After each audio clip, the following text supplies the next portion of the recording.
வணக்கம். இது மதிய நேர பிரதான செய்திகள். முதலில் தலைப்புச் செய்திகள். சகல தமிழ் தேசிய கட்சிகளுமே ஒற்றுமையில் உறுதியாக உள்ளன திடமாக கூறுகிறார் சாணக்கியன். வலுசக்தி அமைச்சர் தாமாகவே பதவி விலக வேண்டும் நாமல் ராஜபக்ஷ எம்பி வலியுறுத்து. உயர்தர பரீட்சை பெறுபேறு வெளியீடு. உயிர்த்த ஞாயிறு தின தாக்குதல் சஹ்ரானி பிரதான சூத்திரதாரி போதியளவு ஆதாரங்கள் உண்டு. இப்படி கம்மன் பிளவின் புதிய நூல் வெளியீட்டில் தகவல். அனுர அரசாங்கத்துக்கு எதிராக கூட்டு எதிர்க்கட்சி போர்க்குடி. தரமற்ற நிலக்கரிக்கு எதிராக தொடர் கருத்தரங்கு நடத்த முடிவு.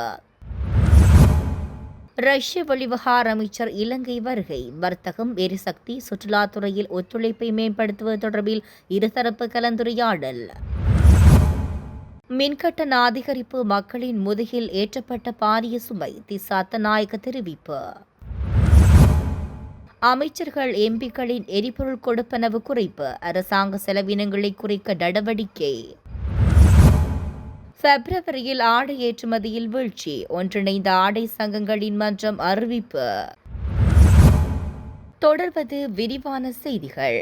2025 ஆண்டுக்கான ஜிசிஇ உயர்தர பரீட்சை பெறுபேறுகள் இன்று அதிகாலை வெளியாகியுள்ளன என்று பரீட்சைகள் திணைக்களம் அறிவித்துள்ளது. பரீட்சார்த்திகள் தமது பெறுபேறுகளை www.donet.lk மற்றும் www.results.exam.gov.lk ஆகிய இணையதளங்களுக்கு சென்று பரீட்சை சுட்டெண்ணை உள்ளீடு செய்வதன் மூலம் பெற்றுக்கொள்ள முடியும். இந்த பரீட்சைக்கு தோற்றிய பல்லாயிரக்கணக்கான மாணவர்களின் பெறுபேறுகள் தற்போது இணையதளத்தில் பதிவேற்றப்பட்டுள்ளன. பாடசாலை அதிபர்கள் மற்றும் வலய கல்வி பணிப்பாளர்களுக்கான பொறுப்பேற்ற ஆவணங்கள் விரைவில் அனுப்பி வைக்கப்படும் என்றும் பரீட்சைகள் திணைக்களம் குறிப்பிட்டுள்ளது. அத்துடன் பெறுபேறுகள் தொடர்பான ஏதேனும் விசாரணைகள் அல்லது சிக்கல்கள் இருப்பின் பரீட்சை திணைக்களத்தின் அவசர அழைப்பு இலக்கமான 1911 ஊடாக தொடர்பு கொண்டு மேலதிக விவரங்களை பெற்றுக்கொள்ள முடியும் என்று அறிவிக்கப்பட்டுள்ளது. உயிர்த்த ஞாயிறு பயங்கரவாத தாக்குதலின் பிரதான சூத்திரதாரி சஹ்ரான் ஹாசிம் என்பது தர்க்க ரீதியாகவும் சாட்சியங்களூடாகவும் நிரூபிக்கப்பட்டுள்ளது என்று பிவித்துரு ஹெல உரிமைய கட்சியின் தலைவரும் முன்னாள் அமைச்சருமான உதயகம்மன் பிள்ளை தெரிவித்தார். அவரால் எழுப்பப்பட்ட உயிர்த்த ஞாயிறு தாக்குதலுக்கு பின்னால் உள்ள மூளையை தேடி எனும் நூல் வெளியீட்டு விழா நேற்று செவ்வாய்க்கிழமை கொழும்பில் நடைபெற்றது. இந்நிகழ்வில் உரையாற்றும் போதே அவர் இதனை குறிப்பிட்டார். தாக்குதல் இடம்பெற்ற போது ஆட்சியில் இருந்தவர்கள் மற்றும் அதன் பின்னரான விசாரணைகளை முன்னெடுத்தவர்கள் என அனைவரும் இதில் பங்கேற்றிருந்தனர். உதயகம்மன் பிளவின் உரையில் இடம்பெற்ற முக்கிய தகவல்களாக இந்த தாக்குதலுக்காக சுமார் 30 கோடி ரூபாய் செலவிடப்பட்டுள்ளது. இதற்கான முழுமையான நிதியை தேசிய மக்கள் சக்தியின் உறுப்பினராக முகமது இப்ராஹிம் வழங்கியிருந்தார். வெடிபொருட்களை திரட்டியது, குண்டுதாரிகளை தெரிவு செய்தது மற்றும் தாக்குதலுக்கான இடங்களை தீர்மானித்தது என அனைத்து உட்கட்டமைப்பு வசதிகளையும் சஹ்ரான் ஹாசிமே முன்னின்று கையாண்டுள்ளார். நான் இங்கு வெளிப்படுத்தும் தகவல்கள் அமெரிக்க நீதிமன்றத்தில் சாட்சியங்களாக பதிவு செய்யப்பட்டுள்ளன. விசாரணைகளை திசை திருப்ப சிலர் முயன்றாலும் சஹ்ரானே இதன் சூத்திரதாரி என்பதற்கு போதிய சான்றுகள் உள்ளன என்றார். 2019 ஆண்டு இடம்பெற்ற தற்கொலை தாக்குதல்கள், அதன் பின்னால் உள்ள மர்மங்கள், குண்டுதாரிகள் எவ்வாறு தெரிவு செய்யப்பட்டார்கள் மற்றும் குண்டுகள் தயாரிக்கப்பட்ட விதம் குறித்த பல ரகசிய தகவல்களை இந்த நூலில் கம்மன் பில சான்றுகளுடன் விளக்கியுள்ளார். இந்த நிகழ்ச்சியில் அரசியல்வாதிகள், சிவில் சமூக பிரதிகள் மற்றும் உள்நாட்டு வெளிநாட்டு ஊடகவியலாளர்கள் என பலரும் கலந்து கொண்டமை குறிப்பிடத்தக்கது.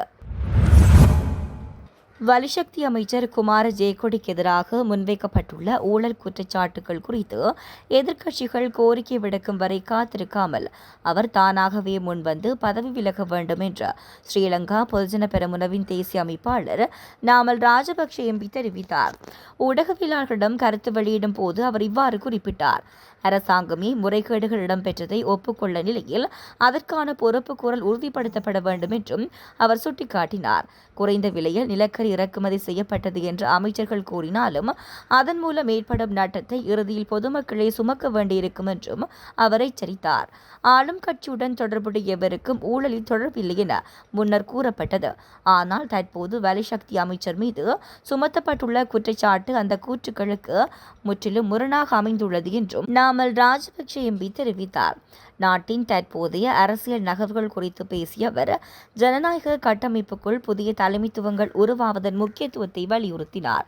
சஜித் பிரேமதாச, ரணில் விக்ரமசிங்க மற்றும் அனுரகுமார் திசாநாயக் ஆகியோரின் தலைமையிலான அரசியல் சக்திகள் நாட்டின் அரசியல் களத்தை வடிவமைப்பதில் புதிய பங்கு வகிக்கின்றனர் என்றும் அவர் குறிப்பிட்டார். மூத்த அரசியல் தலைவர்களை ஓரம் கட்டுவது தவறு என்று தெரிவித்த அவர், இளம் தலைவர்கள் உருவாவதற்கு அனுபவம் வாய்ந்த தலைவர்களின் வழிகாட்டல் அவசியம் என்றும் வலியுறுத்தினார். கடந்த கால தவறுகளை திருத்திக் கொண்டு நவீனமயமாக்கலுடன் நாம் முன்னோக்கி செல்ல வேண்டும் என்றும் நாமல் ராஜபக்ஷ எம்பி மேலும் சுட்டிக்காட்டினார். ஒற்றுமை என்ற விடயத்தில் ஏனைய கட்சிகளை விட தமிழ் தேசிய கட்சிகள் பலமாக உள்ளன.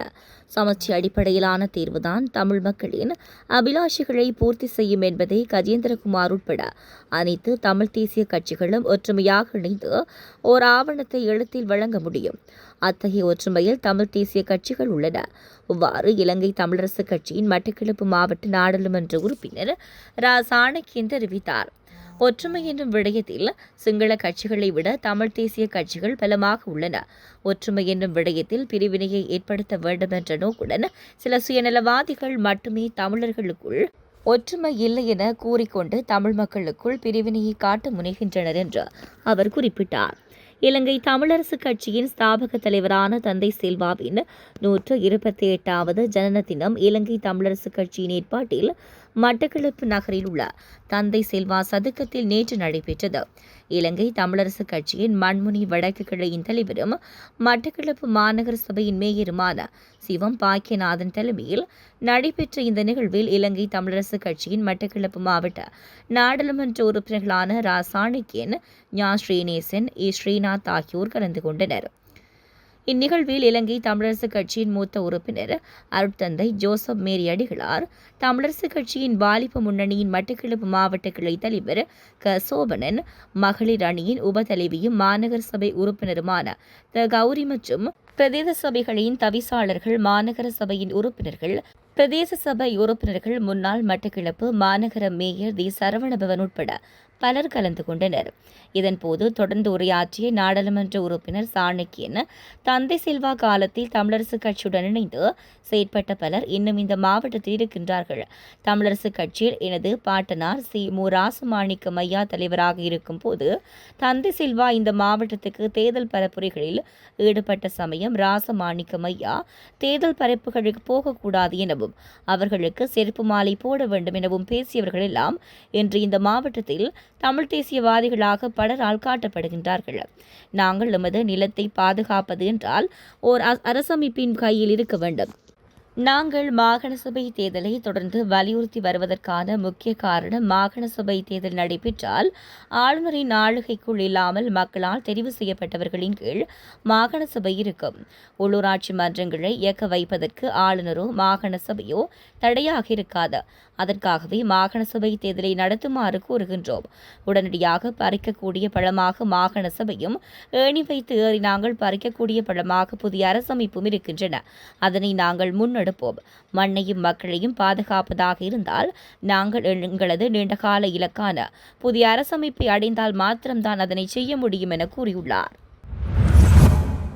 ரஷ்ய வெளிவிவகார அமைச்சர் ஆண்ட்ரே டுடென்கோ 5 நாள் உத்தியோகபூர்வ விஜயத்தை மேற்கொண்டு நேற்று செவ்வாய்க்கிழமை மாலை இலங்கையை வந்தடைந்தார். இந்தியாவின் புதுடில்லியிலிருந்து இந்திய விமான சேவைக்கு சொந்தமான AI-281 என்ற விமானம் மூலம் நேற்று மாலை 4:20 மணியளவில் அவர் கட்டுநாயக்க சர்வதேச விமான நிலையத்தை வந்தடைந்தார். அவருடன் ரஷ்ய வெளிவிவகார அமைச்சின் உயர்மட்ட அதிகாரி ஒருவர் உள்ளிட்ட உத்தியோகபூர்வ பிரதிகள் குழுவினரும் வருகை தந்துள்ளனர்.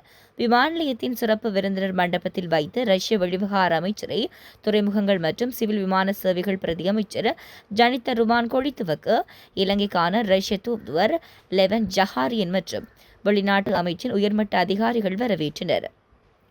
ரஷ்ய வெளிவிவகார அமைச்சரின் இந்த 5 நாள் விஜயமானது இலங்கை மற்றும் ரஷ்யா ஆகிய நாடுகளுக்கு இடையிலான நீண்டகால இருதரப்பு உறவுகளை மேலும் வலுப்படுத்தும் ஒரு முக்கிய மைல்கல்லாக பார்க்கப்படுகிறது.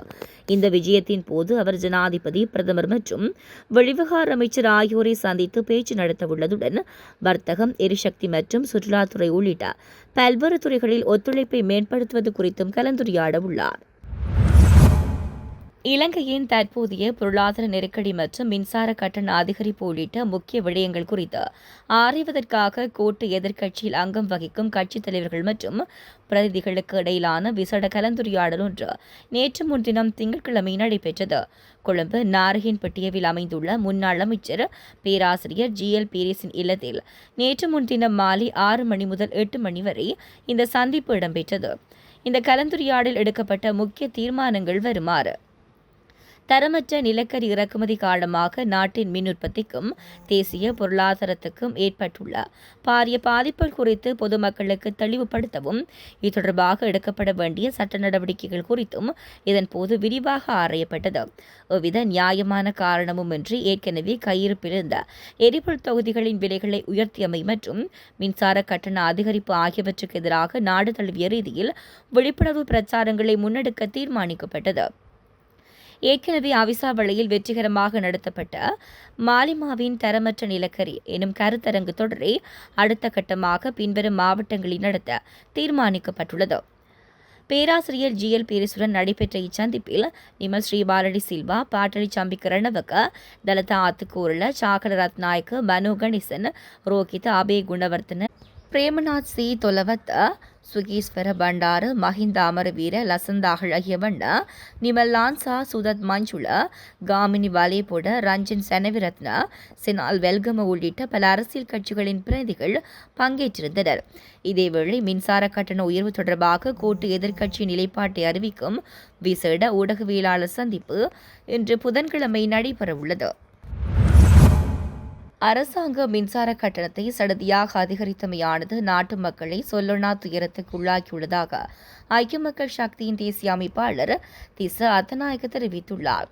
எதிர்கோட்டையில் உள்ள அக்கட்சியின் தலைமையக பணிமனையில் நேற்று நடைபெற்ற ஊடகவியலாளர் சந்திப்பில் கலந்து கொண்டு கருத்து தெரிவித்த அவர், மின் கட்டணத்தை அதிகரிப்பதற்கு அரசாங்கம் எடுத்த தீர்மானம் மக்கள் சற்றும் எதிர்பாராத ஒன்று எனவும் இதனால் நாட்டின் 6.7 மில்லியன் மின் நுகர்வோரில் சுமார் 5.2 மில்லியன் பேர் நேரடியாக பாதிக்கப்பட்டுள்ளதாகவும் குறிப்பிட்டார். குறிப்பாக நடுத்தர வர்க்கத்தினர் மற்றும் குறைந்த வருமானம் பெறுவோர் மீது அரசாங்கம் பாரிய பொருளாதார பாதிப்பை ஏற்படுத்தியுள்ளதாக அவர் சுட்டிக்காட்டினார். மத்திய கிழக்கு நிலவும் போர் சூழலால் மின் கட்டணத்தை அதிகரிக்க நேரிட்டதாக அரசாங்கம் கூறும் காரணத்தை நிராகரித்த அவர், நுரைச்சோலை மின் உற்பத்தி நிலையத்துக்கு தரமற்ற நிலக்கரியை கொண்டு வந்தமையே இந்த நெருக்கடிக்கு உண்மையான காரணம் என தெரிவித்தார். மேலும் எரிபொருள் விலை தொடர்பான கருத்து தெரிவித்த திஸ்ஸ அத்தநாயக்க, ஆஸ்திரேலியா, இந்தியா போன்ற நாடுகள் உலகளாவிய நெருக்கடியின் போது மக்களுக்கு வரிச்சலுகைகளை வழங்கினாலும் இலங்கை அரசாங்கம் 1 லிட்டர் பெட்ரோலுக்கு 115 ரூபாயையும் டீசலுக்கு 91 ரூபாயையும் வரியாக அறவிடுவதாக குறிப்பிட்டார். அரசாங்கம் குறுகிய காலத்தில் $1.4 பில்லியன் கடனை பெற்றுள்ள போதிலும் மக்களுக்கோ அல்லது நாட்டின் பொருளாதாரத்துக்கோ அதனால் இந்த பயனும் கிடைக்கவில்லை என தெரிவித்த அவர், அரசாங்கத்தின் இத்தகைய செயற்பாடுகள் குறித்து ஐக்கிய மக்கள் சக்தி தனது கடும் அதிருப்தியை வெளியிடுவதாக தெரிவித்தார்.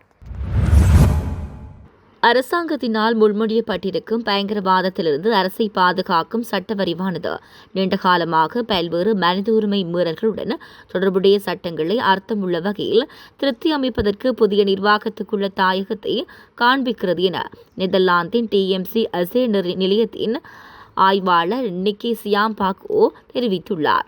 நெதர்லாந்தை தளமாக கொண்டு இயங்கி வரும் பல்கலைக்கழகங்களுக்கு இடையிலான ஆய்வு கட்டமைப்பான TMC அசே நிலையத்தின் ஆய்வாளர் நிக்கி சியாம்பாக்கோ இப்புதிய வரைவு தொடர்பில் வெளியிட்டுள்ள ஆய்வறிக்கையில் மேலும் கூறியிருப்பதாவது, 1979 ஆண்டு முதல் நடைமுறையில் இருக்கும் பயங்கரவாத தடை சட்டமானது சிவில் சமூகம் சிறுபான்மையினருக்கு எதிராக தவறாக பிரயோகிக்கப்பட்ட நீண்டகால வரலாற்றை கொண்டிருக்கிறது.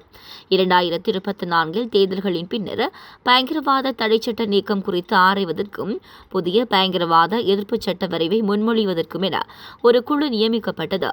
அக்குழுவினால் தயாரிக்கப்பட்ட பயங்கரவாதத்திலிருந்து அரசை பாதுகாக்கும் சட்ட வரைவு கடந்த ஆண்டு டிசம்பர் மாதம் நீதி மற்றும் தேசிய ஒருமைப்பாட்டு அமைச்சின் இணையதளத்தில் வெளியிடப்பட்டது. இச்சட்டத்தை நிறைவேற்றுவது ஐக்கிய நாடுகள் சபை மற்றும் ஐரோப்பிய ஒன்றியம் போன்ற சர்வதேச அமைப்புகள் சார்ந்து இலங்கை கொண்டிருக்கும் கடப்பாடுகளை சமரசம் செய்யும் வகையில் அமையும்.